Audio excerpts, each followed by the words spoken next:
we may already be almost an entire month into 2020, but today I'm going to be sharing my book bucket list for the year because I can. As you can probably tell, we're in a new location. I've moved. That's why I haven't filmed any videos lately. It's not because I haven't had time to, I've just been in a totally different mindset, and now that I'm more settled, I'm like, oh hey, I made a book bucket list for 2020. I should probably talk about it in a video. So that's what we're doing today. And in even bigger news, I've been actually reading lately. Imagine that, someone with a booktube channel is actually reading. When I first started my channel, I was at like 50 to 60 books a year, and that was like a lot for me. And then the past few years, I've been more along the lines of like 12, 15, maybe 20. And over the past few weeks, I've actually read 3 books. And one of those was on my 2020 book bucket list, so I'm gonna mention that even though I've already read it. But anyway, let's jump into the list. So last year I kind of had this big books theme, and I wanted to read a lot of really big books, and that never really happened. And this year I also kind of have a theme to at least part of this book bucket list, and that is rereads. I have not reread many of my favorite books, and before BookTube, I was a serial rereader. So there's all these books that I've discovered because of BookTube, and I've read because of BookTube that I love, but that I haven't reread, so I've forgotten a lot of stuff from them. And even in the 3 books I've read so far this year, the most recent one, was a reread. And I'll talk about that in a little bit because it relates to another book that is on this list. So the first 4 books on my book bucket list for this year are all rereads of some of my favorite books. First up is The Final Empire by Brandon Sanderson, and really the entire Mistborn trilogy. This is my favorite book series that BookTube introduced me to. It is my favorite series after Harry Potter. I absolutely love it. But I read it in summer 2015, and there's a lot of things that I've forgotten about this series. If you're not aware, this trilogy takes place in a world where the bad guy won. The Lord Ruler has been ruling for like 1,000 years at this point,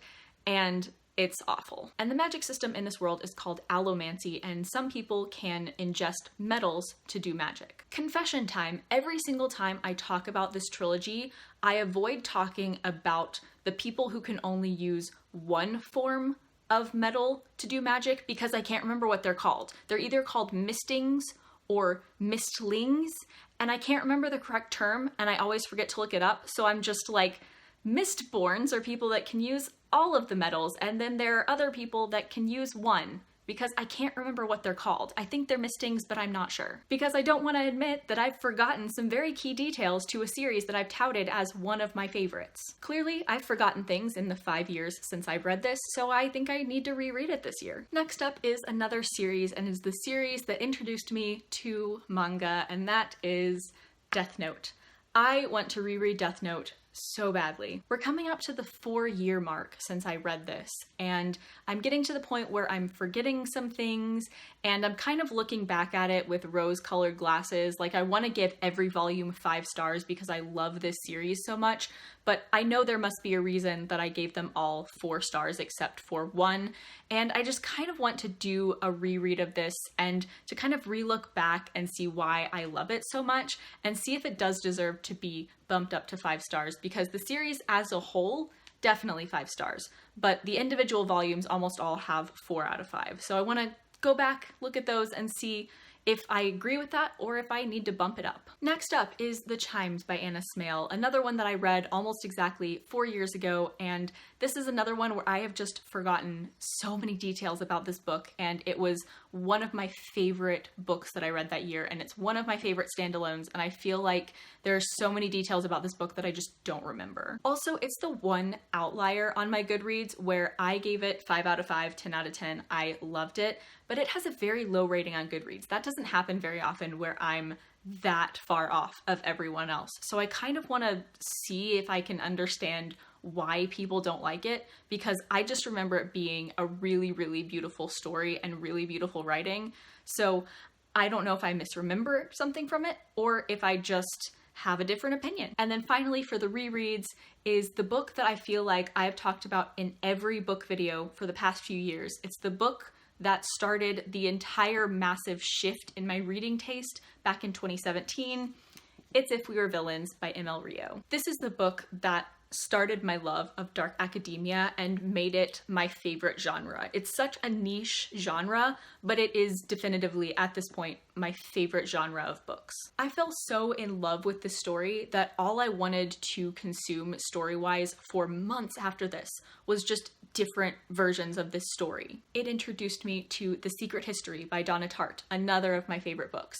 It just sparked an entire revolution in my reading, and it's been 2.5 years since I've read it, and I think it's due for a reread. This book takes place in 2 different timelines, the first of which is our main character has just been released from prison for a crime that happened 10 years before. He's kept in touch with the cop that was dealing with his case, and that cop is now retiring and just wants to know what happened because the event is still very mysterious. And then the second plot line is 10 years in the past when this event happened, and it deals with this group of college seniors who are all Shakespearean actors and their friendships and all of the things that happened before, during, and after this event that happened that rocked all of their worlds. And it's just a beautifully written story, and it's really not a whodunit, but rather a character study of all of these different characters. It's just a really, really fascinating story, and like I said, I fell completely in love with it. I know I'm gonna reread more books than just those this year, but those are the ones that are like top of my list.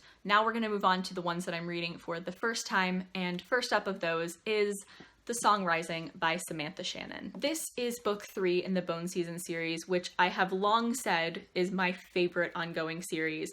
This book has been out for almost 3 years now, and I still haven't read it, so I need to change that. This series takes place in a dystopian version of London in the future when some people are clairvoyant, but it's very illegal to even have clairvoyant abilities, and our main character is clairvoyant, and she's in an underground clairvoyant gang. I gave both the first and second book 10 stars out of 10. I love this world, the clairvoyant system, the characters, everything. I think it's super compelling, and I haven't read this for some reason. The next book on this list is also the one that I'm definitely going to be getting to the soonest, and that is Before the Devil Breaks You by Libba Bray, which is book 3 in the Diviners series. I mentioned that I've already done a reread this year, and that was The Diviners by Libba Bray, the first book in the series, and I'm currently in the middle of rereading book 2 so that I can read book 3 and then read book 4 when it comes out next week. This is another of my favorite ongoing series, and I somehow still have not read book 3, so I'm going to be fixing that literally this week. This series takes place in 1920s Flapper, New York City, and it follows a huge cast of characters, many of whom are diviners, which means that they have very specific special abilities. As I mentioned, I have just reread The Diviners and am rereading Lair of Dreams, and so right now I'm just so sucked into this world. I'm so invested in these characters. I forgot how much I love so many of them. I love this series. So I'm very excited to finally get to book 3 and then to get to book 4 when it comes out next week. And I'm very, very nervous that something bad is gonna happen to these characters, because honestly, there are like 4 or 5 of them that I would probably put in like all-time favorite characters lists.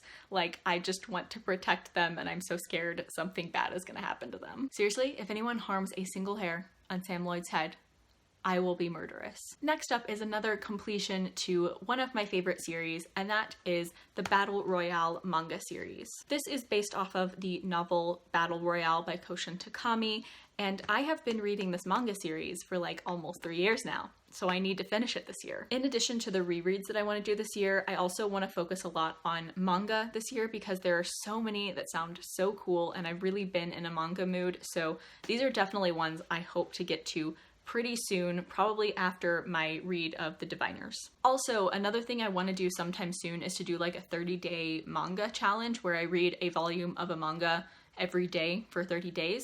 I think that would be kind of cool. I kind of hope to do that sometime after I finish reading The Diviners, but I'm not totally sure on that. We'll see.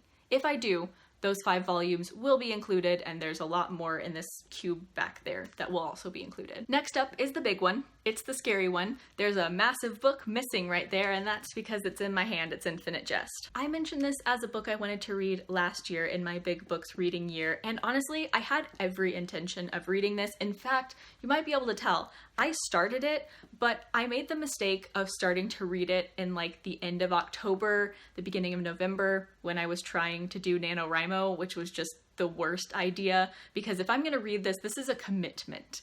I can't be trying to write a novel and also read this at the same time. It's just too much complexity at once. So I ended up setting it down at like the 60-page mark just because I knew it wasn't the right time to be reading it, but I do want to pick it up sometime again in the near future because I thought it was really interesting and it wasn't as like difficult to read as I thought it would be. I just think it's one that's going to need time and devotion and for me to not like rush through it, and that just was not what was happening in my life when I tried to pick this up in October. That said, I think it's not as like intimidating as I thought it would be, so that's definitely motivating me to actually read it sometime this year. Next on the list is another manga, and that is the Erased manga series. Even though I don't have the physical copies of this book yet, it's been on my Goodreads TBR for years now because Dan Howell, the YouTuber, recommended the anime several years ago, and I thought the story sounded so cool that I immediately added the manga to my TBR,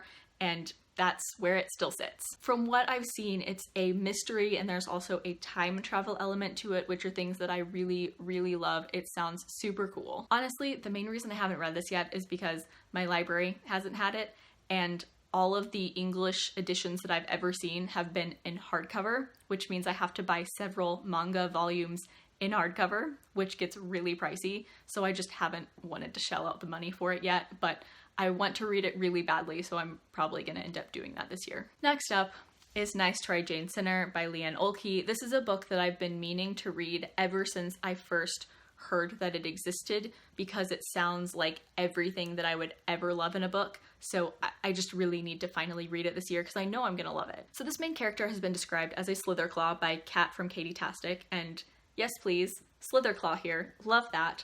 Also, I loved her voice when I read the first few pages for a Try a Chapter tag. And this story is about her taking part in this like YouTube version of Big Brother that someone at her college is putting on, which just sounds like exactly what I want to read. It sounds so cool. I keep saying I'm gonna read this while Big Brother is on, and then I get too invested in Big Brother to actually read this. But at some point, I need to read this while Big Brother is on. Overall, just sounds right up my alley. It sounds like something I would easily give 5 out of 5 stars. Sounds like something I'm going to be obsessed with, and I just need to finally read it. Next up are the now obligatory Haruki Murakami books on this list because I'm going to be reading his books until I've read all of them. And so those two books are Kafka on the Shore and The Wind-Up Bird Chronicle. I mentioned at the beginning of this video that there was one book on this list that I've already read, and that one is Kafka on the Shore. It was my first book of the year, and I really enjoyed it. It was another 4-star read from Murakami. Murakami books are always hard to explain. I don't really know how to describe this book to you. It's weird, it's Murakami, there are 2 main narrators, and it follows both their stories. There are cats, there's a library, weird stuff happens. I don't know how to explain any Murakami novel ever. Both of these are kind of among his like most beloved books that he's ever written, and this is the one that I've like mostly seen described as like his definitive masterpiece, so that's why this one instead of other ones are on my list for this year. He has some books that are a little bit more realistic, and then some, such as this one and this one, that are a bit more surrealist, and I've kind of realized that those are the ones I tend to really enjoy, so that's kind of why this one is one of the ones that I'm most excited about by him. Once again, I don't know how to explain what Murakami novels are about.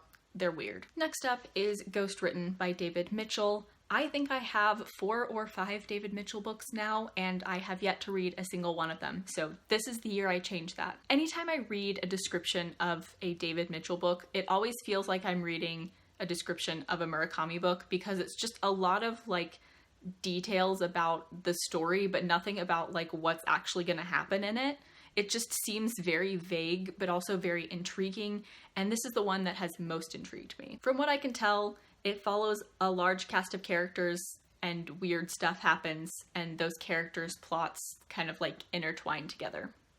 Honestly, that's just like the vibe I get from every description of any of his books ever, but this is the one that sounds the most interesting, so this is the one I want to read the most. And finally, the last book on this list is a writing craft book, and that is The Anatomy of Story. I have, as you can tell, already started this. I just haven't finished it. I started this last year and I just kind of set it down and still haven't picked it back up again, so I wanted to make sure to tell myself, hey, finish this book. I first heard about this book from Kat from Katie Tastic, and she has like sung its praises, so I picked it up and I read the first 5 chapters, and everything I've read so far has offered some really fascinating information about writing that I haven't really heard elsewhere in like YouTube videos or in any of the other writing craft books that I've read. So I just think it has a very unique perspective on writing, and I want to make sure that I read this and take information from it and hopefully apply that to my own writing. So that is my book bucket list for 2020. I'm very optimistic about this year of reading. I'm not sure I'm going to read every single one of these books that I have said I want to read, but I do feel very optimistic that I'm going to read more this year than I have in the past few years, just because I'm in a really good place with reading. I'm feeling really good about it. As always, I will leave links down in the description to my blog, Twitter, and Goodreads. Please add me as a friend on Goodreads. I would love to be friends with all of you. Like, comment, subscribe, all that jazz. Thank you so much for watching.